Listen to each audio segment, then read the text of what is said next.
Stugatz here. Blue Apron is the #1 fresh ingredient and recipe delivery service in the country. For less than $10 per person per meal, Blue Apron delivers seasonal recipes along with pre-portioned ingredients to make delicious home-cooked meals. Choose from a variety of new recipes each week, like miso butter salmon and lo mein noodles with cucumber and charmed tomatoes, or let Blue Apron's culinary team surprise you. Recipes are not repeated within a year, so you'll never get bored. Customize your recipes each week based on your preferences. Blue Apron has several delivery options so you can choose what fits your needs. And there's no weekly commitment, so you only get deliveries when you want them. Each meal comes with a step-by-step, easy-to-follow recipe card and pre-portioned ingredients and can be prepared in 40 minutes or less. Blue Apron's freshness guarantee promises that every ingredient in your delivery arrives ready to cook, or they'll make it right. Check out this week's menu and get your first 3 meals free with free shipping by going to blueapron.com/Stugatz. You'll love how good it feels and tastes to create incredible home-cooked meals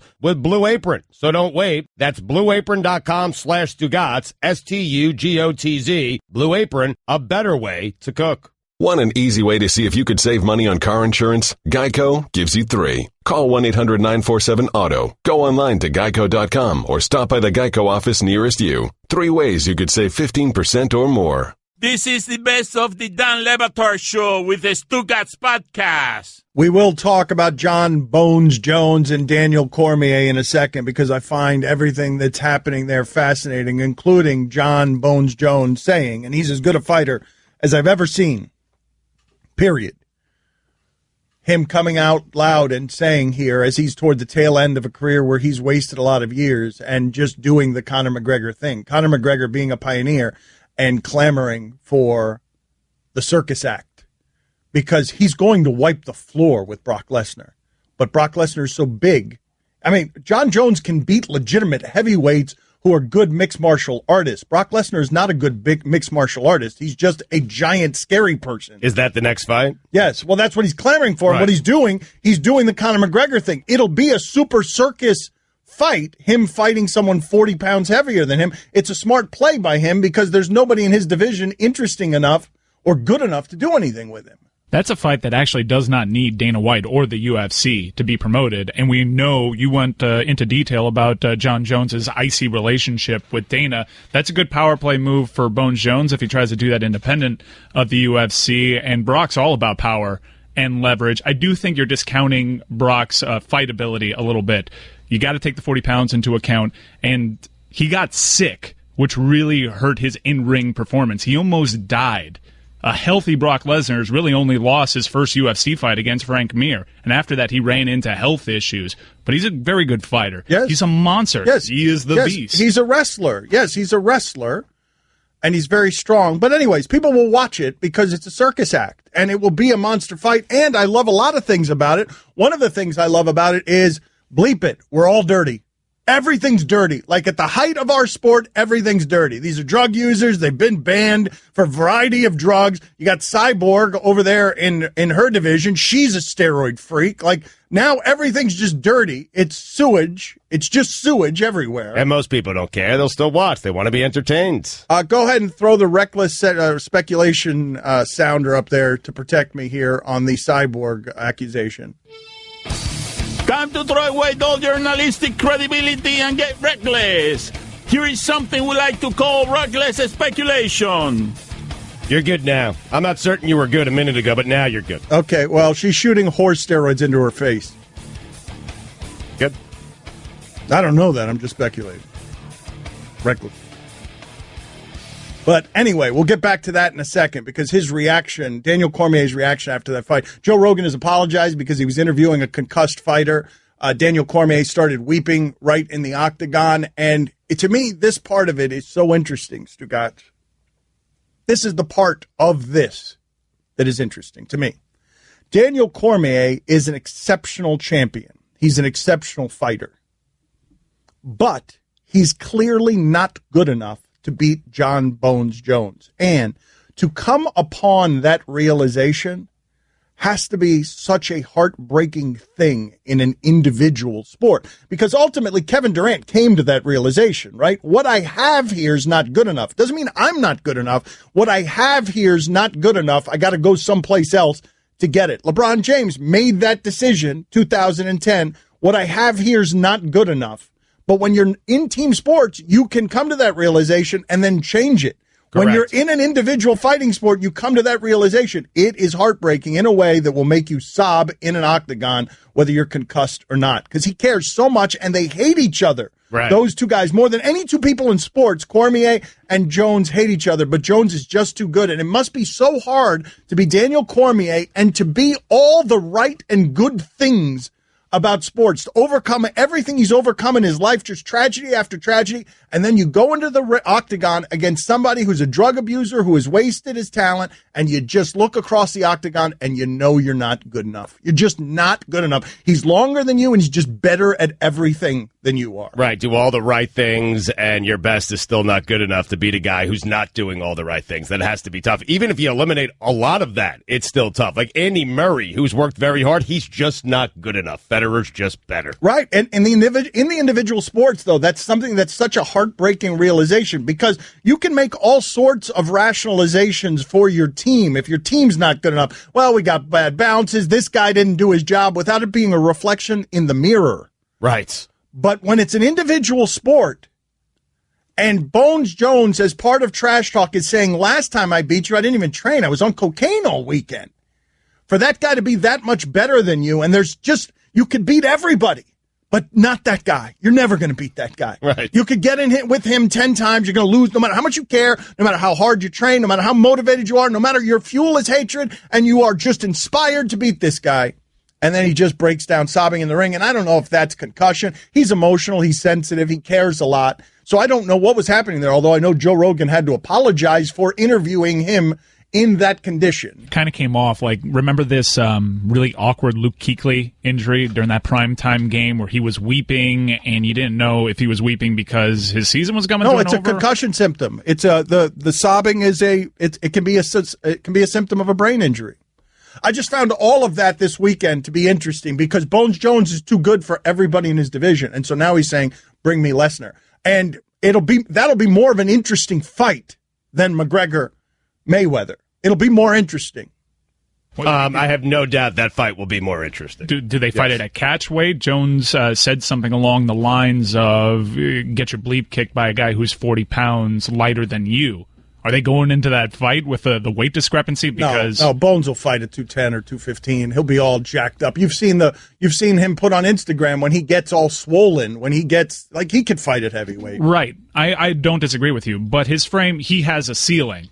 And I don't think his ceiling in terms of how big and strong he can get is Brock. If they're just both trying to get as big and strong as possible, Brock's going to win that. Cormier is an accomplished wrestler, and he could not get Bones Jones down at any point that they fought. And Brock Lesnar, the only way Brock Lesnar can make that a fight is if it's on the ground and he's just laying on him. But it's so hard to get John Jones down. Right. We've never seen anybody quite as strong as Brock Lesnar in that game, outside of a few handful. I'm with you. I think Bones Jones wins the fight. I do think we're kind of judging Brock Lesnar after he got 13 inches of his colon removed and holding some of those losses Mike, against him. I think this is inspired marketing genius from Jones following McGregor. He's going to the circus freak, to the beast. He's going to the big guy. Attraction. Yes, but Stugotz, he's not going to the best fighter. He knows not to fight. He knows not to fight against the heavyweight guys who aren't Brock Lesnar. He knows not to fight the guys who have beaten Brock Lesnar. Right. It's curious. I'd be curious to find out who came up with this idea, because you're giving all the credit to Bones Jones right now, and I'm not necessarily sure that's the case, considering Brock's history of leveraging mixed martial arts against WWE. It's smart. This is a wrestling It's move. smart because it's going to. He is doing the Conor McGregor, I'm going to fight the circus act. It's come watch me fight at the circus, not MMA. Just watch me fight the toughest guy at the barbecue. Right, the biggest draw, I guess. But who would be the next? Like, if you just wanted to fight the best fighter, who would that guy be? I mean, you could go through the heavyweight division. There are probably 10 guys who are better than Brock Lesnar. Brock Lesnar's, for his career, what is he, 5-4 as a UFC fighter? It looks like he's 5-3. 5-3. But those guys, if he chose a better fighter, they're not going to be the attraction that Brock Correct. Lesnar No, is. that's why it's smart. Right. That's why. Very smart. But can you imagine? I want to get back to the Cormier thing. He was sobbing in the octagon. This is a tough man. Like, I'd like to talk to him. I've got a good relationship with him. Allison, can you reach out to him? See, Cormier's the guy I'd like to talk to today, not Bones Jones, because it was heartbreaking knowing how much he cares and knowing how much he hates Jones.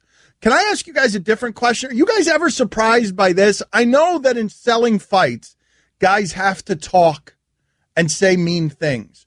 But after fights, the respect of two guys who are going into a ring or an octagon, stripped down to nothing but their courage, they both end up in a place afterward where they are singing the praises of the other, even though they clearly hate each other. This isn't a put on like McGregor and Mayweather. McGregor and Mayweather don't hate each other. They're just doing this to sell you the carnival. Sure. These guys actually hate each other. And to me, it's always interesting the way that fighting, that kind of fighting is so noble and the fighters respect each other so much that even afterward that Bones Jones is saying, he's a champion for life. I salute him, that guy. I respect that guy after saying bleep you to him 400 times selling these fights. Yeah, but as you pointed out, that's to sell the fight. And then afterwards, whether you hate him or not, there's still a respect factor because who can relate to what it is that Daniel Cormier does better than John Bones No, but Jones, I always right? find that interesting, right? Because that's not an act with those two. They really dislike each other, and the act of fighting is something that brings out the mutual respect in two people, no matter who's won. Lesnar's record is a little fluky because he had a win just stripped his last fight because of, Like, he should have all his wins stripped. Come on, man. He's a steroid monster. Like, throw that out there for me again, please, so that I can speculate recklessly. Like, that's one of the things I love about this. Like, bleep it. Throw away all journalistic credibility and get reckless. Here is something we like to call reckless speculation. You're good. But Brock's using elephant hormones. I mean, I don't know that, but I'm speculating it recklessly. Well, that's why you're doing it under this umbrella. He's actually in real life 175 pounds. Seems to be overrated. 5-3. I mean, he beat The Undertaker. That's probably his biggest victory to date. Who's he beating? UFC. Go ahead, name someone. Greatest Frank Mir. How old was Mir at the time? The greatest heavyweight in the history of the UFC for a championship in dominating fashion. And Out of his prime, though. Yeah, Couture, please. Well, Couture was old. Yes. But he was also champion at the time. Yeah. He lost to Cain Velasquez and Alistair Overeem, who I've never heard Cain of. Velasquez after he lost. That's another steroid. That's another horse hormone guy. That one, we can shut the music off. Wait a minute. On all of them. Wait a minute. Wait a minute. Come on, man. Look at him Guillermo, before. wait a minute. Put it on the poll. Guillermo, who's using more steroids? Cyborg? Brock Lesnar? I think we have to be careful with the word. Put it up there. No, at Levitard if you were Show. speaking with qualifier. No, Alistair Overeem, put him on the poll. Alistair Overeem, Brock Lesnar, Cyborg. Who's using more steroids? If you were recklessly speculating as a caveat. Oh, stop it, corporate suit. You would agree, though, right? Overrated? I mean. No, I would not agree. Shane Carwin. No. Hey, name someone that he's beaten. Someone with a big name. Brock Lesnar, please. More like Croc Lesnar. Come on. Oh! So overrated. More like Croc. And you were setting yourself up for that one, Hey, too. he's 5-3. Give me a break. He's a big draw, though. I gotta put on my reading glasses. Oh, I got to get into this in a second. There's got Stugatz for his birthday got $2 reading glasses. Go ahead, read them. Let's see if the reading gets any better. Hey, buddy, the wait is over. It's the 2017 Sui Awards, starting August 21st. The Sui Awards. Don Le Batard. I feel like everything we just did was racially insensitive, and I'm good with it. Stugatz. It is deadline day. This is the Don Le Batard Show with the Stugatz on ESPN Radio. Brock Lesnar. We're like Brock Lesnar. Catch me and Mike Gola Jr. every Sunday for Weekend Observation, 7 to 9 a.m. Eastern on 7 to 9 a.m. Eastern on ESPN Radio and the ESPN app. Brock Lesnar.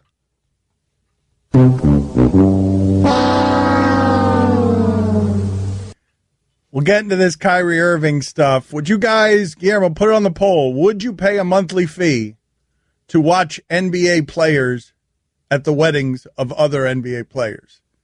Yes or no? Would you pay a small monthly fee, $3.99, to watch NBA players at the weddings of other NBA players? I'm all in on that, man. That's a cheap price for that. That's seriously $3.99 a month. You think that's cheap? I'd pay top dollar to see those guys. I get every wedding. Yeah, every wedding. Single. You want the full package? Yeah, oh, yeah, absolutely. Yes, yes. You can't just be waiting around for the good players. All right, so you get every wedding. You think that I'm pricing it too low? Absolutely. Yes. Well, but how do I get to watch the videos? The way that Snapchat video of Steph and Kyrie made the rounds, or do I get to listen to every conversation? You get to listen to every conversation. You get to see it unfold as it's happening. Yeah, there are about 12 cameras set up in the banquet hall. What should I charge for that? I think $9.99 with a year-long commitment is fair. No, because you really only want the summer months. Pay wedding season $10 a month, for February. Yeah, no one's getting married during the season. That's a good point. But that's where the business sense comes in. You give it a year-long commitment. Well, what if it was a year-long thing where you're privy? It doesn't have to just be in a wedding setting, that you're just privy to all conversations that NBA players are having with one another. Is it NBA players only, or do I get coaches? Well, hold on a second. Let's rewind for a second, because I can't trust Mike Ryan's business acumen on where to price these things at all. I'm about to tell you a story about Mike Ryan from the weekend that is horribly embarrassing, but it explains why it is that he can't be put in charge of any of this stuff. So Mike Ryan was in New York this weekend, and he goes in, and a guy is very nice to him in the sales department of some sort of grooming operation and sells him a brush. Mike Ryan feels guilt about buying a beard brush, but buys the beard brush only and exclusively because this salesperson was so nice to him. But Mike Ryan thought the beard brush was going to cost $10, gets to the front, it costs $65. It's a tiny brush. Mike Ryan feels shame, but not enough shame and cheapness to put it back. He hatches a scheme in his mind and decides that he's going to return the brush when he gets back to Miami, so that he's going to take care of that guy there, but because he's never going to have to see the guy again, he's getting now a thumbs up, a sausage thumbs up from Stugotz, which is all, for all of us, the worst ally you can have on any of these things. Anytime Stugotz says heady play or way to go, we all feel deep, deep shame. I think Stugotz is strong in you. Did you feel like, hey, I'm doing something Stugotz would do? This isn't good? I think all you're seeing is the sinister portions of this. At the heart of it is, I didn't want to hurt the guy's feelings after I chatted him up for 20 minutes. The road to Art Briles is paved with good intentions. So, Guillermo, put it on the poll at Le Batard Show. Is Mike Ryan a cheap coward for returning his beard brush in Miami? Also, is $65 too much for a beard brush? Sure is. And that guy gets a commission? Is that how it works? He gets like $6.50 that Mike Ryan now. Right. Like, he's all excited because he gets 10%. He gets $6.50 on his commission, which will then be revoked. He's going to fall to his knees, cursing in the grooming establishment. Mike Ryan shaking a fist because he loses his $6.50 once he finds out that it's been returned in Miami. Is it going to come across the wire that it was a return in Miami? Yes. It's just unbelievably lame. So many different kinds of lame. I can't even explain it to you. But as an added bonus, it's also cheap.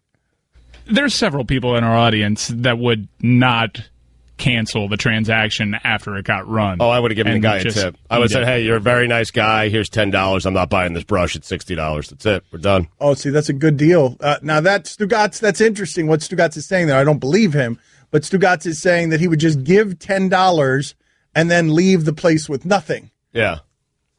I have a worse story. I was at Dolphin Mall, and I was approached by some people, and they were telling me stories about adopting a kid in another country. And they were collecting money and all this stuff. So I thought, okay, whatever. Like, I listened to them for like 20 minutes. I was kind of in a rush, but like, you know me, I can't say no to people. I can picture you being very bad in those situations. I'm very bad in those situations. People around me always make fun of me because I get sucked in by the scammers and the hucksters all the time. Well, it was terrible. And they were telling me all these good stories. And I'm like, man, I got to go. I'm trying to buy a duffel bag, whatever. So they talked to me for like 15, 20 minutes. So then they finally lay on me at the end because I'm like, okay, whatever. I'll give them like $5 or something, and then that'll be the end of this. So then they like asked me for my credit card, which I'm like, I don't feel comfortable doing that, but I did it anyways. And I signed up to sponsor a child in another country for life for like $30 a month or something. And I was like, whoa, this seems like a lot. Now, I didn't tell them that. I was thinking it in my head. And I thought, like, I'll give them the wrong email, and then, like, this will take care of itself. Not a big deal. But they had this whole thing down. They, like, scan my credit card on their iPad. They're used to people like you who try and get out of the situation afterward. They lock you in. They put me on the phone with someone, like, in their company. They, like, oh, do you want to see my license? I'm like, what do I need to see your license for? Like, this. Anyways, long story short, I ended up calling and canceling that whole sponsorship. I told them, like, I'll pay for a month and like $30, whatever. But after that, I don't, one-time donation. Did they give you a picture of who you were sponsoring? Not only did they give me a picture of who I was sponsoring, they're like, oh, him again. People keep returning him. Oh, wow. There is some child starving because you're a jerk. Splash! Could have had some rice and beans that he can't have now because you canceled your order. I fed him for a month. Mm-hmm. Very nice of you. Now he's Do you miss him? Now he's emaciated because you're a coward. They give you like a name and a whole story too. It's terrible. Of course, they got to humanize it. People keep returning him. That's a go-to move in that industry. I don't believe that either. I could feed a kid for a month with $30, and I'm out here buying beard brushes for $65. Yeah. Don Le Batard. Is Mick Jagger a sex iguana? 73% of the audience said yes. Yeah! That's a victory for the show! Stugats. Mick Jagger, sex iguana! This is the Dan Le Batard Show with the Stugats on ESPN Radio. Are you reading better? I'm seeing better. I don't know if that's resulting. I haven't messed up yet, but I've gone, 3 consecutive updates and some billboards without messing up before. But I'm seeing better. It's life-changing. It really is. We're getting old around here. A lot of things are happening to make that be known. Stugat's getting $2 reading glasses for his birthday. Among those things, Mike Ryan getting something for his feet for his anniversary, 6-year anniversary. There's some aging going around this show. And what I want to get into with you guys is we've always been the young show. Wherever it is that we've been the young show in spirit, if not in age. And I never feel my age because I've got precious few responsibilities. My responsibility basically in life is to get here on time. Yeah. That's it. So I don't feel like an adult. And in spirit, I live my life like a young man, even though I'm not a young man. But I saw a couple of things happen this weekend that I found interesting in terms of how quickly things get old and people get old, and specifically how different young people are in where and how they view things with old people. There's always the next rock and roll that's going to be embraced by the children and frowned upon by the adults. And there are 2 places where this is happening right now that I found interesting. One is LeVar Ball. Kids love LeVar Ball. Parents don't. Kids love the way this dude is behaving because he's a clown show and they don't care about the misogyny. They don't care about the stuff that is bothering your parents. Kids love that he is rebellion. But there's another place that it's happening that's surprised me. And it's here. Steph Curry and Kyrie Irving are making fun of LeBron James's dancing during workouts at the wedding of Harrison Barnes. And it got me to thinking, man, LeBron's the old one. Yep. Like there's a new generation coming for LeBron that feels that ecosystem is so cruel and so competitive, and it goes so quickly, Stugats, where at the top of the key, Allen Iverson is clowning Michael Jordan at the top of the key, and he's referring to it as clowning Michael Jordan because he's crossing him over. And that's what's happening. Is LeBron James now corny? Just because of age. Just because the next generation's coming, and they don't mind making fun of him.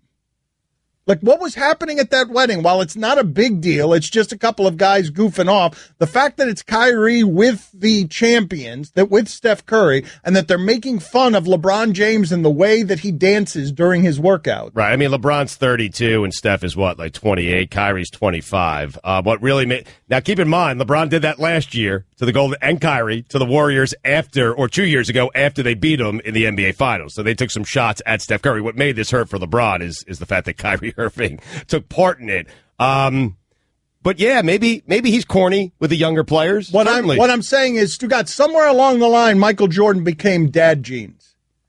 Somewhere along the line, Michael Jordan, instead of a fashion icon, became someone who was wearing your father's jeans up to his nipples. Right. And what I'm saying is that is now presently, that LeBron James is now headed toward whatever that is, which is the new guys don't have the same kind of respect for the old heads. It's weird to think of LeBron James in those terms because he spent a decade at the top of everything in sports. Right. But LeBron James is now one of the older guys who can be mocked for his corniness by the younger guys. Yeah, he is. He's like Carmelo, and yeah, he's part of that. But Dwayne it happened Wade. so fast, Yes. right? Dwayne Wade is all of a sudden at the finals in a jumpsuit on the sidelines, and he looks like some sort of, I don't even know, like some 80s hip-hop guy. I think 3 years ago, you wouldn't dare mock LeBron James the way those guys did over the weekend. Even 3 years ago. All I'm saying is it happens fast. You get replaced in that, and it's not happened yet to LeBron James, but we're headed there. Right. We're headed there toward him being the old head. He used to be the cool thing, no longer the cool thing. Yeah. I mean, Steph Curry should relax a little bit. It took Kevin Durant for him to beat LeBron James. And as far as Kyrie Irving's concerned, I mean, that's awful, man. I don't care how bad it is with LeBron James. You don't do that. Hey, Kyrie, you were there, too. They beat you, too. You lost to them as well. In fact, you were dreadful in games 1 and 2. Please. That just stings. Like, seriously, I'm certain what really made LeBron upset, if indeed he is upset, I'm certain he is upset because I believe him to be sensitive, what makes that really hurt is your teammate sitting right next to the guy who beat you in the NBA Finals, your teammate sitting there laughing, encouraging, and enjoying that. That is a weak look and a weak job by Kyrie Irving. At the very least, have enough respect for the guy who made you. Because, Kyrie, you forget what you looked like and what your teams looked like before LeBron James came and joined you. Well, this is what I would say in response to that. And we talked some about this last week, Stugotz. If you're Kyrie Irving, you don't have any real power in this situation because you're under contract. So where do you get your power from? Make it messy. Right. It's the only way to get your power. The power is in doing this. Make it messy so LeBron's last year in Cleveland is something that Dan Gilbert has to worry about. LeBron's feelings are something that Dan Gilbert, you want out of there? How badly? How badly do you want to be unprofessional enough to actually instigate the things that forces their hand on this and get you out of there? Because this would be a start. The next step on this is Kyrie Irving putting words on, this is why it's hard to play with LeBron. This is the truth of the matter. This is why I don't feel good about this. But this is a step in the handbook of how it is you get out of there when you don't have any real power. Make it messy. I mean, but you have to do the dance video. Like, that has to be a part of it. You can't deliver that message without doing that. No, but Stugotz, what I'm saying is there is no perfect way to deliver that message. Even if you're truth-telling, you're going to get people to take sides on it. And they're going to say you're unprofessional once it is you go public with any of it. So it's better to do it passive-aggressively for now, singing I'm Coming Home from China.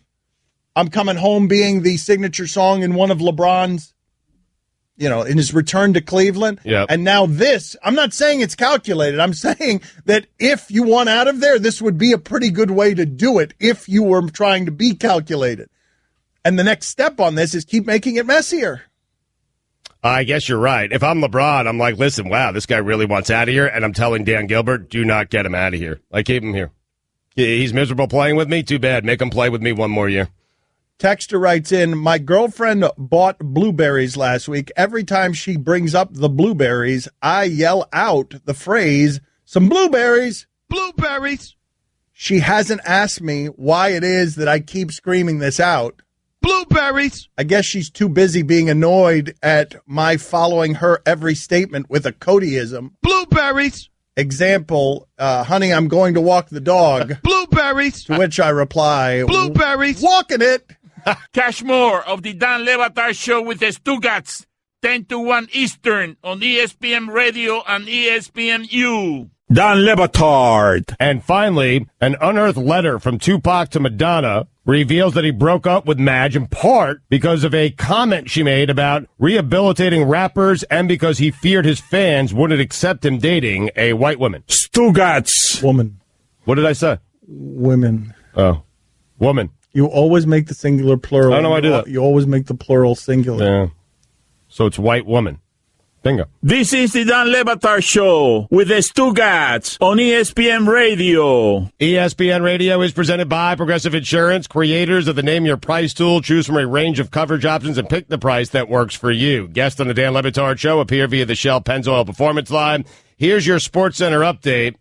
The group that supplied officials for the Adidas Uprising Summer Championships, in which LeVar Ball successfully petitioned for a female referee to be replaced after she gave him a technical foul on Friday, will terminate its 5-year relationship with the sneaker company due to the incident. After landing a punch in a European exhibition game for Italy, LA Clippers forward Danilo Gallinari suffered a right thumb injury that isn't expected to require surgery, league sources told ESPN. Gallinari will miss the Eurobasket tournament for Italy, but is expected to be fully recovered for the start of the Clippers training camp in September, sources said. And finally, the Strokes have clarified the status of their new album after guitarist Albert Hammond Jr.'s father, Albert Hammond Sr., let it slip that the band was recording with Rick Rubin. Turns out Hammond Sr. got prematurely excited, his son explained over a series of tweets posted on Sunday. A lot of unknowns and nothing worth speaking about at this time, he added. While it's true, the Strokes met and played a few music ideas for Rubin to feel out a vibe. Even a theoretical album plan would be years away, if at all. For all the latest headlines and information, tune in the SportsCenter on ESPN Radio all throughout the day. Stugatz's weekend observations are coming in 10 minutes. I don't feel like Mike Ryan's very confident about them. I don't feel like Stugatz is very confident about them. How do you guys feel about the weekend observations? I keep hearing accusations of mailing it in. Yeah, these are the worst ones I've ever done. Like, okay. There was a thread that I tried to put into the weekend observations. There's usually a thread, and I tried to force one in this week. And, man, when I say force, I really tried to force it in. And yesterday, I kind of was laughing, thinking it was funny. But now that Mike, and it has nothing to do with Mike's reaction, I have reread what I wrote down yesterday, and, man, are they bad. They are bad and not even close to funny. All right, so should we bail on it? Guillermo, put it on the poll. Should we bail on Stugatz's weekend observations because he thinks they're bad? Yes or no? Well, they're sponsored now because we do them every week, so we can't bail on it. We have to do it. I feel uneasy about this, and I don't want to reveal too much. I'm only going to peel the curtain back a little bit. We've been in this situation before, and I go to work hard on these observations, and I'm taken out of the show completely, and we're doing it the second to last segment of the show, and you've told me repeatedly, let Stugats drown if they're bad. So we may let Stugats drown here. All right, I'm fine with that. I deserve it. It's all on me. I will drown. You guys will watch me. Well, but... No, it's fine. It is fun. It's a slow sports time, Dana. I know, but we're signing up for, that's not the way I ever want to be doing radio. Just get me out of radio right now if we're doing something that's bad just because it's sponsored. And then I feel bad for the sponsor sponsoring something that's bad. Well, no. We're doing it, and it's bad, and we're doing it because you'll be able to make fun of me. That's why we're doing it. All right. And that's something that this show could always fall back on. Is it short at least? It'd be shorter if we took out this awful, terrible thread. All right. It's coming in 10 minutes either way because it's sponsored. But let's not do this anymore. Just because something's sponsored, let's have them be good or not do them. Time now for Guillermo's epic sound of the day. It is going to be epic. Well, what just happened here? Hey, Dan. Where did you come from? Hey, Bill. Training camp, am I right? Wait a minute.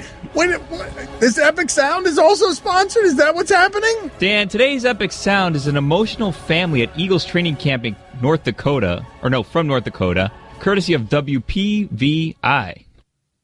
It's awesome to be included in all this stuff. Excuse me. It's just great. It's, I guess, a dream. Once in a lifetime, maybe. It's just awesome. What made it so awesome? Just being here.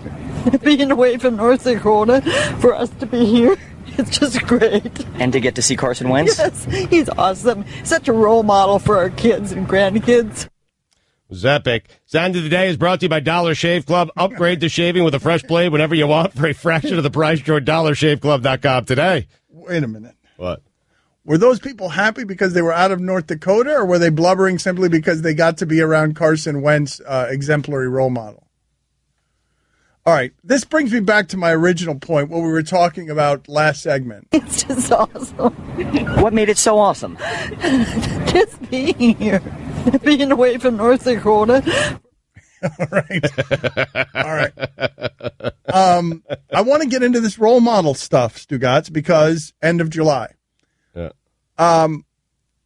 Some texters are writing in here. The damage is not done by empowering LeVar Ball. It's empowering 100 more future LeVar Balls. Then it's not funny or interesting or disruptive anymore. It just becomes annoying.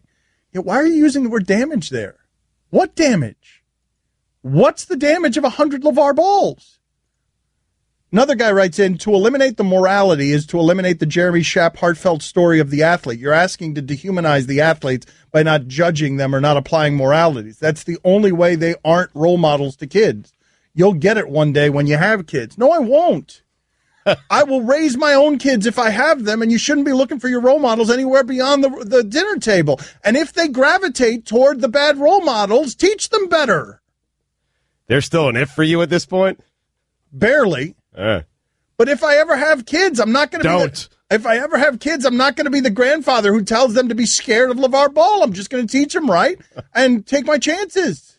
Grandfather is, I mean, I don't think you're making that, buddy. that's a lot of wishful thinking at this point. Seriously, man. I mean, you'd essentially already be a grandfather. 48-year-old grandfather? That's You'd be early. pretty close, That's man. young for a grandfather, man. Regardless, though, my larger point stands. If you eliminate the morality, you could still give people the Jeremy Schaap stories and the Tom Rinaldi stories. You could give them all of it and allow them to discern what it is that they like and they don't like. But you're telling me that you want the media to mythologize and scrub this stuff and to basically ban LeVar Ball.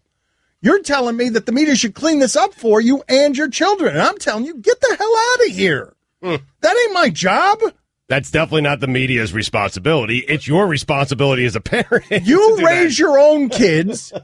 And granted, we in the media will put some people on television that don't deserve to be role models to your kids and teach them better. Do your job, man. Don't ask LeVar Ball to do your job for you. Second down and 9. Really? Yeah. Raise your own damn kids. Yeah. I mean, I'll pay the $5 fine on tone. That's the show we're doing today. But raise your own damn kids. Yeah. But this guy's asking us to keep LeVar Ball away from you, to basically censor it. Censor LeVar Ball. Don't allow him to have media time because it's upsetting my children, upsetting how I raise my children. Get the hell out of here, man. Well, do you think he's deserving of all the media time? I don't care. I like cartoons. I like fun. He's different enough that I don't mind giving him the platforms as if there's some sort of utopian, safe, pure space where we can only sell you the mythology. We can only sell you the stuff Derek Jeter and Tom Brady are selling you. We can't sell you any of the dirty deeds. Like, get out of here. I don't get it. I understand the difficulty in raising children, and I understand that your children will gravitate toward the stuff that's different, but raise them better. Like, yeah, they're going to be influenced outside of your home. Raise them best you can. And if there's still influence outside your home, your kid's a bum. Sorry. It's simple, it's not your fault. Sorry that your kids. Jeez, career bachelor Dan Lebitard. My God, this dude got this strong in you. That's right. Advice. The kid's a bum. Your kid's a bum, man. If he gravitates toward LeVar Ball, your kid's got bad judgment and he's a bum. Wow, that was a dad segment. Amazing, man. Kids gravitate, dude. Like, I told you, a lot of this parenting stuff is luck. I mean, sometimes they leave you and leave the house, and there's nothing you can do about it. They make bad decisions. I know, but think about the absurdity. Like gravitate towards LeVar Ball. What can you do? No, but think about the absurdity of asking ESPN to limit LeVar Ball's camera time and microphone time because you don't like the impact it's having on your kid. Have ESPN. Like, do you think that comes with your subscriber fee? Like, you think $6.99 a month and also will take care of your parenting for you? Nice. Don Le Batard. I'm telling you, we are good here. Trust me. I've never let you down. Stugats. It's like living a life. Imagine living your life, and every time you take a step, you know you might step on a landmine. That's my life. I'm married to a minefield, and he doesn't know that he's a minefield. It's just like, trust me, Dan, we got this, while cleaning the chocolate out of his teeth with his tongue. This is the Dan Le Batard Show with the Stugats on ESPN Radio. Get to Stugatz' mailed-in weekend observations in a second. Texter writes in, you're being a hypocrite when you say, let sports be entertainment, and put your moralities all over the place that you do that when it comes to Kaepernick and other social issues when it relates to sports. You can't have it both ways. Yeah, I can. Watch me. Consistency is overrated. First of all, it's not hypocrisy. It's consistency that is your complaint, and consistency is overrated. And furthermore, I don't want Cap or anyone banned from sports coverage, which is the thing that you guys are asking for. You want LeVar Ball, us not to give him the platforms. Right. Well, I think what people are really saying, Dan, is how many times does he have to say something that you disagree with that's probably not right before you take the platform away from him?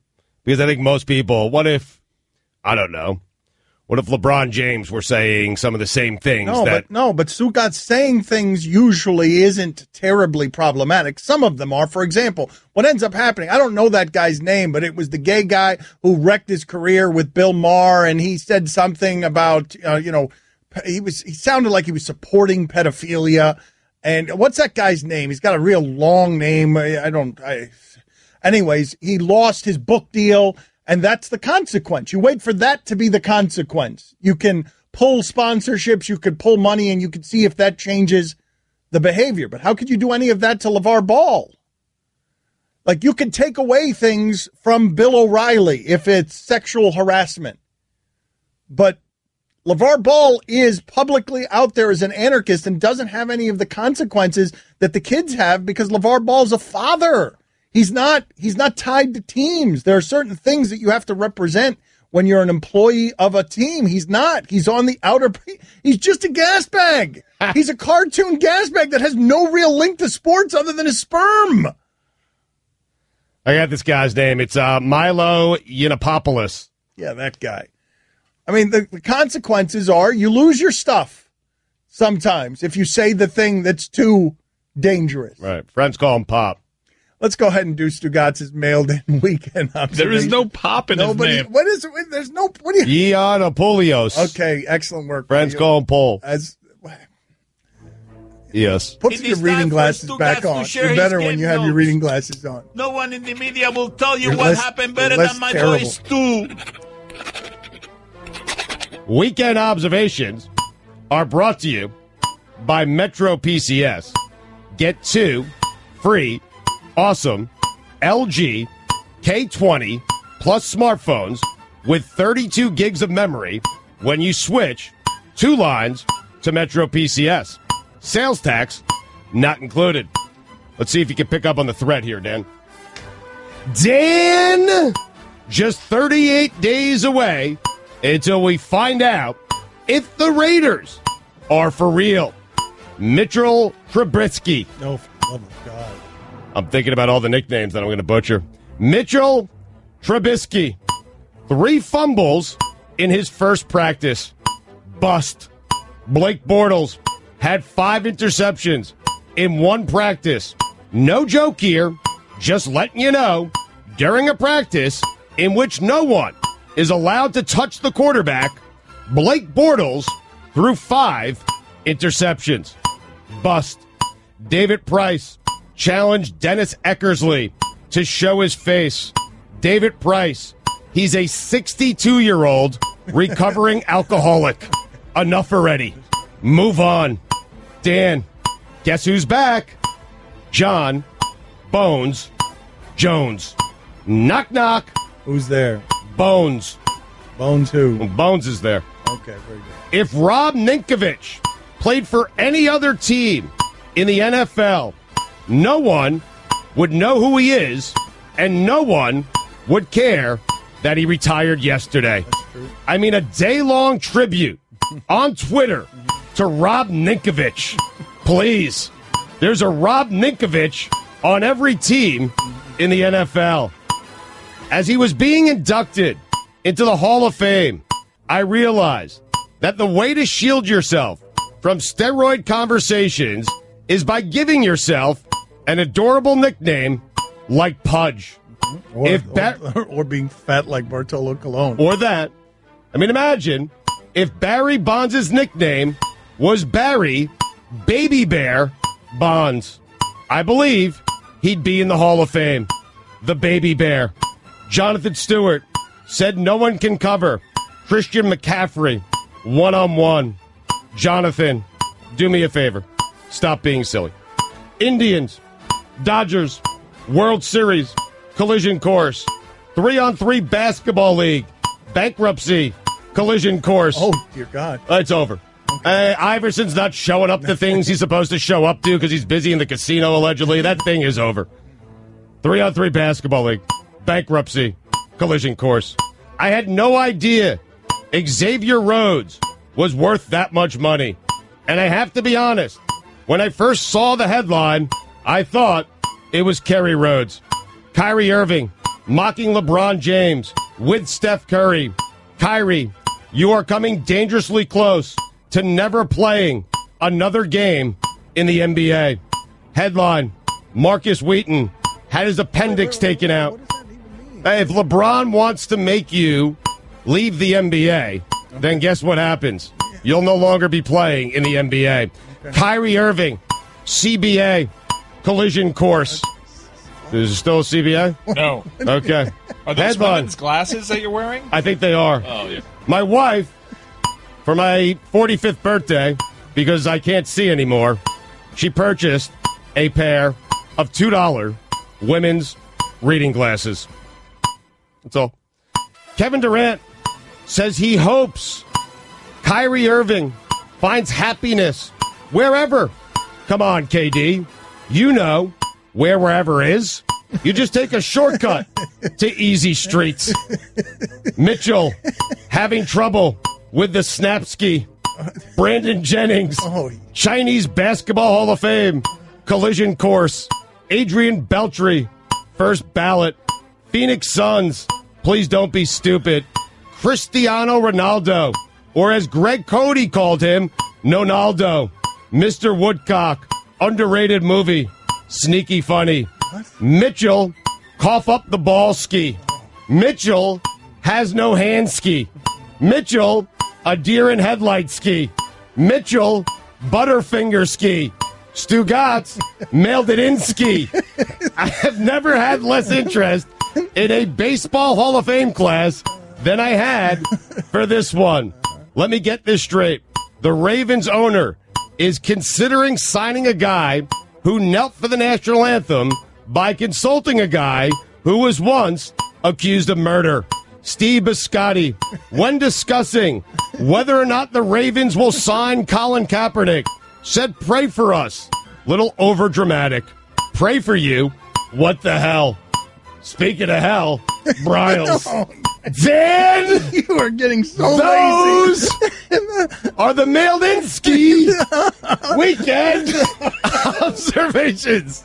Dan Le Batard. Called common sense reporting, Dan. Connect the dots. Stugats. I would not describe your sense as common. This is the Dan Le Batard Show with the Stugats on ESPN Radio. Another texter's on to me, and it might be time to get out, Stugatz. It might be time to get out of this business because the texters are on to me. All the camouflaging I do, they're seeing right through it. They're noticing my tendencies. They've done some advanced scouting, and so they can make accusations like this that are totally accurate because they see my true motives. Guy writes in, "You are full of bleep. If LeVar Ball was white, you would be ripping him all day long." And clearly you're right. This is how I do these things. If you're white, I rip you. And if you're black, I defend you. And you've seen through it. I've been trying to conceal it for so long. Mm-hmm. But now you finally see it. If LeVar Ball were exactly the same person, but he was on the Sam Sosa skin regimen, I would like him even less. Well, they've cracked the code. Yes. Yep, the game is over. The texters have figured it out. And let's just say it, I'm racist. Can we rename the show? Do some imaging. I want some imaging this week. Dan the racist. Dan Le Batard the racist and Stugatz. Do some imaging there. Let's stop with the curtain. Let's stop hiding under the white hood and just get it out there. I'm taking it off like a professional wrestler. I'm taking off the white hood that's not really the white hood because it's sort of a different kind of Klan member. It's more Wu-Tang Clan than Ku Klux Klan, but you understand. Klux. Thank you, Stugatz. Say Klutz. But my whole game's falling apart now. I don't know what to do because all the textures I've been trying to hide for so long, and now that would be his clan, though. Yeah. Ku Klutz. The Klutz, yes, that is mine. So you feel better? Man, everybody thinks that Trump's ruining this country, and I'm like delighted by Trump and Mooch just because they're like, this is crazy. Mooch. Like, I just want, like, I am almost pro-anarchy over everything. Like, it's almost my top sensibility. Like, so much so that so many of you think Trump is ruining the country, and I'm like, man, this is funny. Like, it's crazy, but it's funny.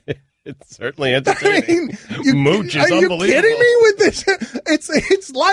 It is like they are looking for people that would actively make you laugh more than the last person. Oh, you thought Spicer was funny? Look at this. Here's Mooch. Here's Mooch. We'll give you 200 days of that, but you think we're going to do better than Spicer? No. We're going to go Mooch. Mooch is going to run Spicer off. Spicer's going to be like, I can't work with Mooch. And wait till you see what's after Mooch. It's going to be LeVar Ball. Then you're not going to know what to do. Like the next White House communications director is going to be LeVar Ball. And then what? Can it get better than LeVar Ball? Like, I'm just telling you, at the top of my list, the very top of my list, when it comes not just to the shows we do, but to life, the very top of my list, man, is jokes. like high up on my priority list. Like, never mind the welfare of the country or role model for your children. Where are the jokes? Like, where can I find those? And where can I find? And furthermore, my second sensibility, it might be at the top of the list. The top of the list on first sensibility is jokes. And then the second thing is, where are the people who get mad at the jokes? Bring me them. Let's find them so I can lecture them and condescend them and get $5 tone fines for the people who don't like jokes. People who are against jokes, bring them to me. Let's see how mad we can upset them. Talking to you, EEI. Bring them. So you like the jokes, just so we're clear, and then people who object to the jokes? That's right. Okay. Well, but this has been a plague. Look, man, I remember having this conversation in my early 20s with the first manager of the Marlins, Renee Latchman. Latch. Thank you, Stugatz, for uselessly offering that. Well, that's his name. So I was writing these articles in the Miami Herald, and I was writing a lot of stuff that was making the aforementioned jokes. And Latchman took his job very seriously. And he didn't understand when we were having this conversation. He's like, you're always making jokes in print. What are you doing? I'm like, yeah, I kind of think everything here is a joke. And he's like, no, this is very serious. This is my job. Yeah, it's serious for you. Not really for me. Joke to me. All of this is kind of silly. Everything we're doing here is pretty silly.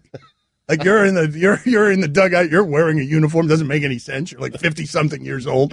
Why are you wearing the uniform? You're coaching, you're managing all of these guys. They're terrible. Like, the team is terrible. Right. I'm going to make jokes. So when they sign Ryan Bowen as a pitcher, Ryan Bowen, right, And he's got, Ryan Bowen has his record in the big leagues when they signed him, I think was 0-9 or 0-10. So they signed Ryan Bowen. Bones. No, that's not his name.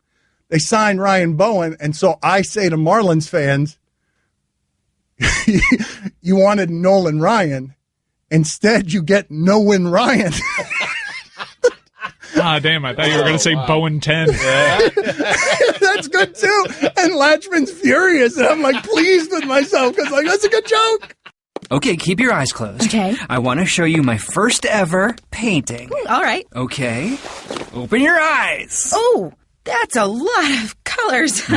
And shapes. So be honest. What do you think? Well, I like how if you switch to Geico, you could save hundreds of dollars on car insurance. Oh, yeah, that's true. Yeah. Here, why don't I hold your paintbrush while you call them?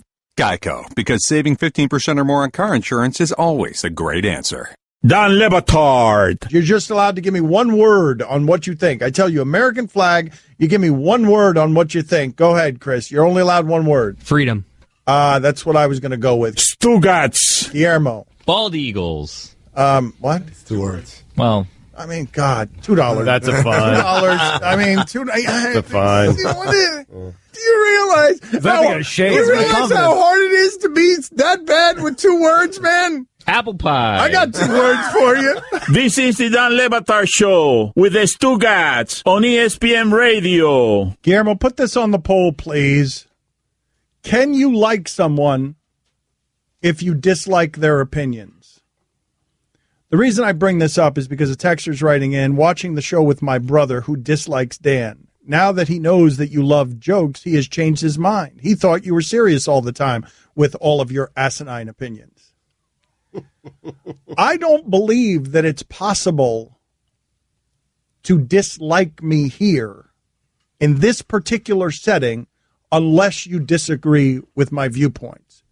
Because I think what we do here every day is so fun and so silly that it becomes contagious. And if you like it, you are, by extension, going to like me. I think the people who don't like me are people who think that I'm serious all the time. And they just don't get what it is that we're going for around here. I'm serious sometimes. But the environment that we're creating is meant to be one that is fun and amusing and silly and that you're enjoying yourself. And for those of you who are addicted to this thing that we do, that is the thing that you're addicted to. And it's one of the reasons that Stugats is the star of the show, because he is the cartoonish everyman. But is it possible? I thought about this one time. Who was it? James Carville, and is her name Mary Madeline? I don't know her name because, like I've told you many times, I don't particularly like politics. And I know that you don't want to hear from me on politics. I know that many of you, when you're listening to sports, you don't care what your local or regional or national sports gas bag thinks about politics. You don't want his opinions on that kind of stuff. And so I get that. But I always thought, do you find it weird? They were on diametrically opposed view. They were politically opposites, and yet they got married. And I think they're still married. Yeah, Dan, there's plenty of people in my life whose opinions I don't agree with, yet I still like them. But I think when it comes to the sports gas bag, I think that the way this tends to work is you probably don't like anybody who isn't espousing the things that you think. Right? Like when it comes to, I don't know who are your favorite sports gas bags? Because I don't know who they are, but I don't know if it's possible to like the sports gas bag who's giving a lot of opinions and you don't agree with any of them. Right. You don't agree with anything. I don't know Will Cain at all. I don't think I agree with Will Cain on much of anything, and I think it would be a hindrance. I've been told that Will Cain is delightful, that Will Cain is a lot of fun to be around, and that people find him really likable. But if you disagree with his opinions on things, sure. I don't know how easy it is to like a gas bag. I mean, I've met him a few times. He's a very nice guy, fun guy, good sense of humor. But you see him on TV. I understand why people wouldn't like him. But you also don't, there are in many instances, you don't get a chance to meet that person. But do you agree with my premise, though, yes. that there is no one in sports television that you really enjoy, but you don't agree with him on anything?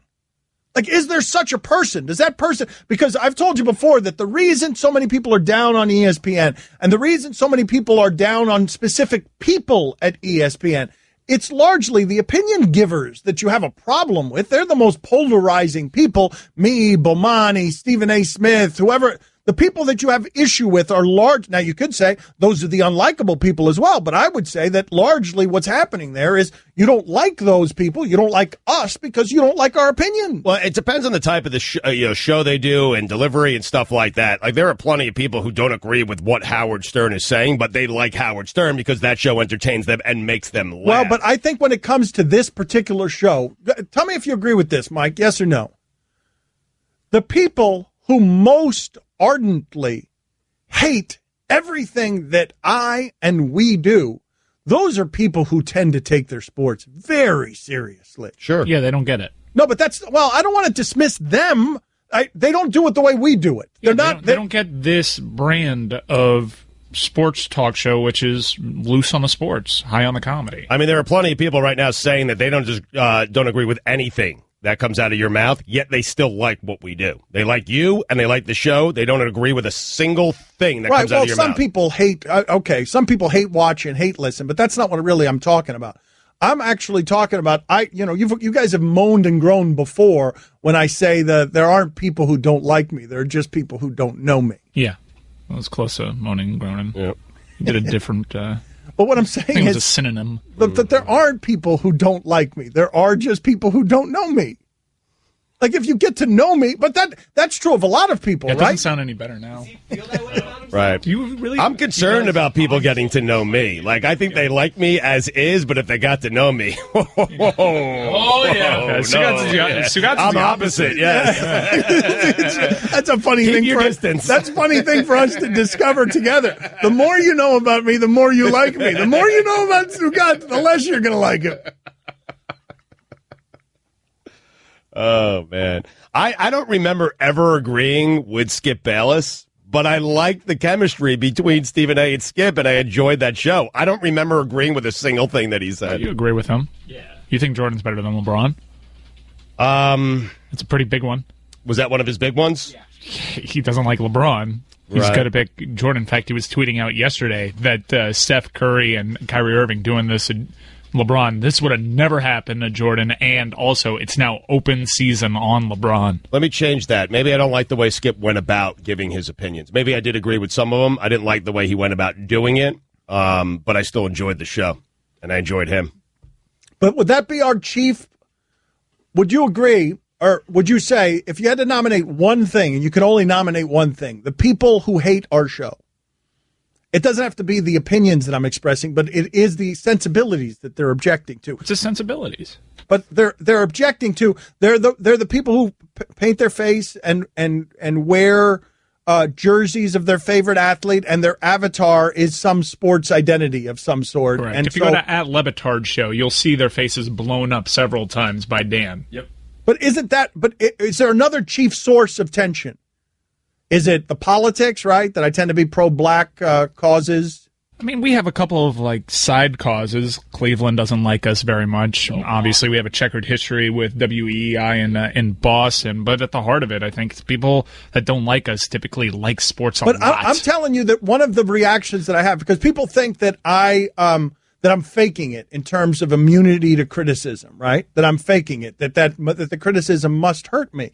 But usually I dismiss most of it with you just don't agree with how we do it. Mm-hmm. Which is fine. That's something that you're entitled to. But I've told you before, would you like a network of just Buster Olneys? Would you like a network of just Tim Kirchdens? Would you like a network of just Chris Mortensons and Adam Schefters? Is that what you'd like? I'd like one of just Mike Greenberg's. Just Mike Greenberg's? Yep. I would have thought the joke there to go with is I would like a network of just Stugatz's. Well, that too, but he's a better Stugatz, a more polished Stugatz. He's everything I want to be. I would have I'd be down with a full network of Mike Greenberg's. You would? Why, you think that would get old quickly? Do I think it would get old quickly? What has he said that you agree with all the time? Nothing. Yeah, but Mike Greenberg doesn't enrage people. Is there anything that you disagree with? Has anyone ever been mad at Mike Greenberg's opinion? Wow.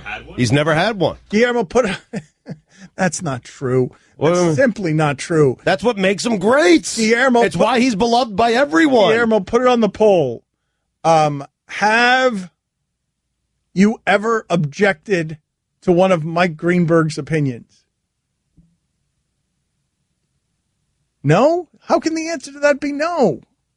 He's greeny. I mean, that's what makes him great. It's why he's the most popular. Him and Scott Van Pelt, I'm telling you. Well, Scott Van Pelt has opinions, though. Man, we were all looking at the television at the same time trying to figure out what she was wearing. Josina Anderson looks like she's been sent from the future to do a Sports Center hit. Yeah, all of us were looking at the television at the same time because she's wearing. Is that coat? Is that choker part of?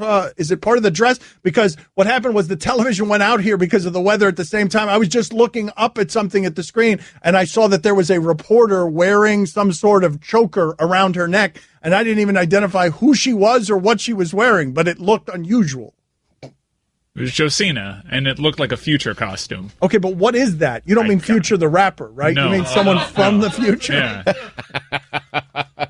Don Le Batard. Lemmy from Motorhead with us. What's going on with you these days? Not much, we just finished the European tour, and we're going out in America, and then we're going out in Europe again. Stugatz. And what are those crowds like?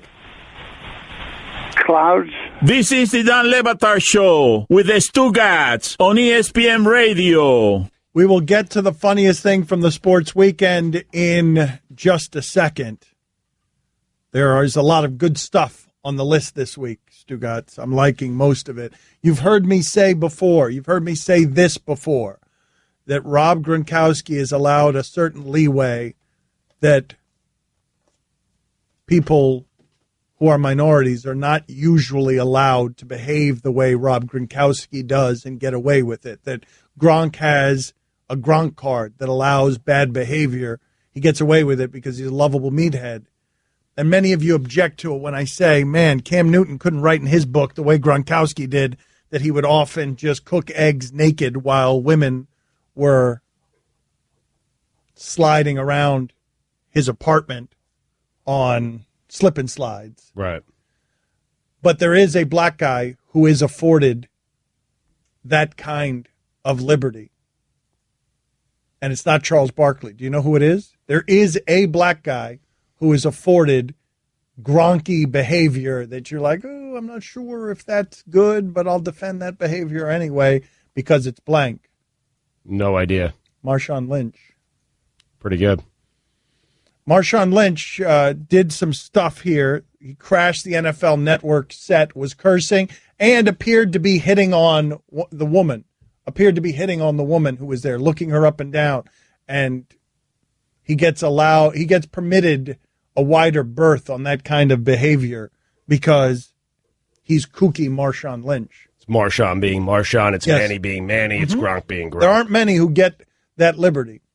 Vin Baker going to join us in 10 minutes, but let's go ahead and do funniest thing from the sports weekend. Hey, people, tell us what in the sport made you laugh hardest this weekend. It is a segment we call What Made You Laugh This Weekend. Ha ha ha! Facts and info, what was the funniest thing from the sports weekend? The NFL Network spending an entire segment predicting wins and losses for the Seattle Seahawks. The only problem, they did last season's schedule.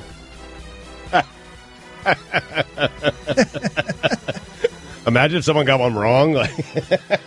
Well, I'm sure they got them all wrong, right? They couldn't have predicted correctly the games from last season. Yeah. I got to find a new one, by the way, because Fat Chris stole mine. It was a good one. Guillermo, what is your favorite funniest thing from the sports weekend? James Harden had a banner in his honor hanging now in a strip club. A Houston He spent strip so club. much money Yeah. there. Mm-hmm. Thank you. You know you're dangerously close to getting fined there, right? Because of how you did that. $1. Half a fine. $1 because you stunk. Roy, funniest thing from the sports weekend. In Milwaukee, Chris Christie got into a argument with a Cubs fan during the Brewers-Cubs game while tightly holding on to a cup of nachos. Of course. Perfect. Isn't he always? Either that or M&M's, peanut M&M's. Mike, what was the funniest thing from the sports weekend?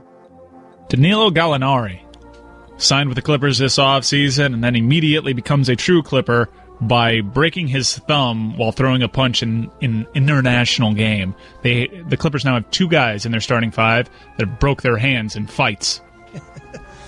That's funny. What do you got, Stugotz? There's a picture from the Baseball Hall of Fame over the weekend. It was Tim Raines, Randy Johnson, Frank Thomas, and I was thinking to myself, wow, Tim Raines looks like he's a lot taller than I remembered, because he was almost as tall as Randy Johnson, but Tim Raines was standing on a chair. That'll do it. And I'm going to go with Blake Bortles throwing 5 interceptions in the first Jacksonville practice. Now you know why their coach, before I mention his name, Guillermo, put it on the poll. Do you know the coach of the Jacksonville Jags? Wow. Yes Not or anymore. no? Not anymore. Yes or no? Oh, wait, no. I know it. Hold on. Don't. I know it. I got it. All right, go ahead. Wait a minute. What did you just do? Oh, I didn't want. Did you Well, want to first take off, a guess? I wanted to take a stab at it, Go but I take a cannot stab. think of it for the life of Take me. a stab. It's not Jack. We're too removed from Jack Del Rio. It's not Gus Bradley. Were you I was going to thinking guess? maybe it was because he no. always, after every bad year, Gus Bradley's throwing a job. I figured he was still the guy. It's not. It's Yeah. a funny name, though. You got St. Doug Marone. Oh God. Doug Marone said that if it were up to him, his game plan would be to never pass the ball. And it was viewed, that's what he actually said, in the modern age, it was viewed as a compliment of Leonard Fournette, but it's not. It's like, look who my quarterback is, man. Would you pass? Like, I want to get a really good punter, and I want to hand off 3 times. And play some defense. I wish Marone would just say, like, look who my quarterback is. I want to run the ball because look at Bortles. 5 interceptions in our first practice when no one's allowed to hit him. You just saw why Brandon Albert retired. He's like, no, man. I'm not going to be chasing down guys who have the offense's football. I'm not going to spend the season chasing guys down the sidelines. Get out of here. I quit. On pick 6. Yes, I'm done. I am not chasing defensive backs who have the football. It took Brandon Albert one practice to realize, no. Keep your $1 million.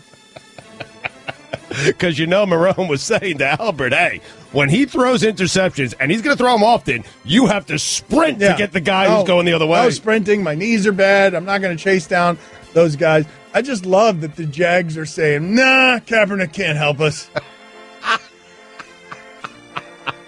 All the teams are saying No, I know they are. But the Jags specifically, nah, we got it covered with this guy who throws 5 interceptions in the first practice.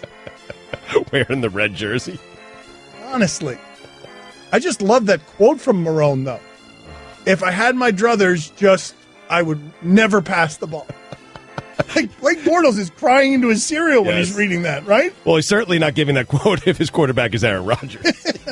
Don Le Batard. Is it fair to say that Stugotz isn't trying very hard? Stugotz. Duh. This is the Don Le Batard Show with the Stugotz on ESPN Radio. Vin Baker was a very good basketball player, was on a dream team. Vin Baker made a lot of money.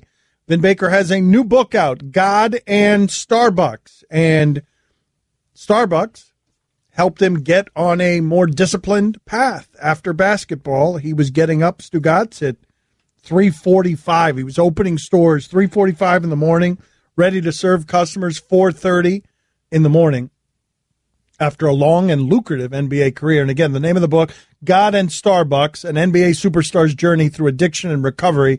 Vin Baker with us now on ESPN Radio. Thank you, Vin, for joining us. Why did you decide to share your story through a book? Well, Dan, first of all, I'm a big fan of the show, and thanks for having me on. The reason I decided to share it with a book, Dan, is because, I had an opportunity to share my story on a platform that not a lot of people get who've gone through recovery like I have. And, the opportunity presented itself, and, I looked at it as a chance to help people in recovery or help people avoid, the pitfalls that I had as a professional athlete. So, the book for me is just an opportunity to share my journey and more importantly, to steer people away from the pitfalls of addiction and how it stung me. So I was happy to share it. It presented itself. I was in a place of my recovery that I thought I was capable to do it responsibly. So that's why I chose to write the book, Dan. What was the hardest thing, Vin, to revisit in the book? To be honest with you, Dan, I just think the entire book itself and reliving the NBA years and talking about being an all-star and then certainly in losing my career to alcoholism, I think when I sat down to write the book and go over those times in my life, that was a difficult time to revisit. But again, with sobriety, 6 years of sobriety, I'm happier that I'm in this place now than I was then as an NBA player struggling with addiction. So just not from the standpoint of the basketball or the money, but just the struggle it was. That was the toughest part, revisiting or thinking about it again and then putting it on paper is, wow, I had to say wow myself. That was a tumultuous time and a tough time. So that was the toughest part of it. Again, the new book, God and Starbucks, available now wherever books are sold. I have it in front of me. I have not read it yet, so please help me with this, Vin, if you don't mind. Did you ever play drunk or high? Yeah, well detailed in the book that I did play under the influence multiple times in my career. It just became what I try to detail in the book, Dan, is that, it starts off social for, I think, most people. And for me, it started off social, having fun, part of the crew and the NBA, life, nightlife. And then for me, it became an addiction. And so it went from hanging out at night or weekends or after games to, waking up one morning and feeling like I needed to do it, like my body had to have it. And so, yeah, to your question, Dan, I had done it before games as well. Did you play well, drunk or high? It wasn't necessarily that I played. I certainly didn't play, as good as I could have played if I was, not using. But there were games that I played well. There were games that I functioned well, and then there was, times obviously where the addiction and the alcoholism took over, and I could no longer play under the influence. So there was games that I played well. Yes. How common was that in the NBA, Vin? Well, I can't speak for anyone else as far as how often they did it. For me, everyone's not an addict and everyone's not an alcoholic. For me, it became an issue. So I can't speak to anyone else doing it as much as I did. But I think in the professional sports world, it's a culture of alcohol and drinking. So. But for me, it became a problem, and that's what I attempted to do in the book. I talk about my journey as a young man in Old Saybrook, Connecticut, growing up in the church, and then eventually getting this amazing NBA career, 4-time All-Star in 5 years, and succumbing to alcoholism. And so I try to share how I got to this point of sobriety today. The name of the book, God and Starbucks, an NBA superstar's journey through addiction and recovery. I'm going to give you a quote here, read it to you, to the audience. Howard Schultz, CEO of Starbucks, on Baker, quote, I have known Vin Baker for a very long time, going back to his days as an enormously likable and talented professional basketball player whose struggles with addiction and anxiety derailed what may have been a magnificent NBA career. I have also had the pleasure of watching Vin humbly and heroically rebuild his life from the ground up. That journey of redemption, of finding salvation through family faith and the simple pleasures of doing an honest day's work is at once heartbreaking and hopeful, and is captured brilliantly in Vin's memoir. I'm curious, Vin, how much was the anxiety responsible for the drinking and drugging? Well, I think to be honest with you, Dan, I think it was reversed. I think the drinking and the drugging can bring on anxiety, especially when you're in a place of you don't realize that you have become an addict to alcoholism. I think my anxiety eventually came from the alcohol use and the drug use and the marijuana use. So I think it was reversed. I think once I was doing it every single day, the anxiety just of being a professional athlete. And for me, Dan, I had built this career of being an all-star coming from a small school at the University of Harvard where, now my expectations each year rose. I probably could have had something similar to a Karl Malone career of 12, 13, 14, 15 years as an all-star. So I think, and contractually, my stock rose. And I think that those things added. So I was kind of living this double life of being this NBA all-star, but I also had this issue off the court. So in order to kind of calm the noise down, I would drink more and drink more. And I think that it ultimately added to my addiction, as my anxiety, especially when I became an alcoholic. Did the money make it worse or better? I think it made it worse, Dan, because, I'd put so enormous pressure on myself coming, again, from a small town and a small college and having to kind of overcome the odds. When I became an all-star, I stayed at this level like, man, I got to get better. It's not enough. But ironically, the more I made all-stars, the more famous I got, and the more I started to succumb to the off-the-court life, as opposed to continually having that chip on my shoulder to be a better basketball player. I started to, feel like I had arrived, and that, unfortunately, that was the beginning of the downfall as far as my career was concerned. Again, God and Starbucks, an NBA superstar's journey through addiction and recovery. The book is out now. Vin Baker with us on ESPN Radio. I'm curious, Vin, as you went through all of this, as you experienced this and it ravaged you, what is the worst of it? You mentioned drinking in the morning, feeling the need to drink in the morning, but at its worst, what are the details of how much you were using? It was probably after my, career was gone, Dan. It was just every morning waking up. And when I decided to stop drinking, 6.5 years ago, my body was I was a shell of myself physically. I'd lost so much weight, as opposed to when I was drinking. And in the pros, I'd gained so much. At this particular juncture, when I hit rock bottom physically, I was about 220, 225. And at my playing career, my height of my success, I was 255, 260. So physically, the bottom came when I was losing weight and I was essentially dying. It was like a slow death.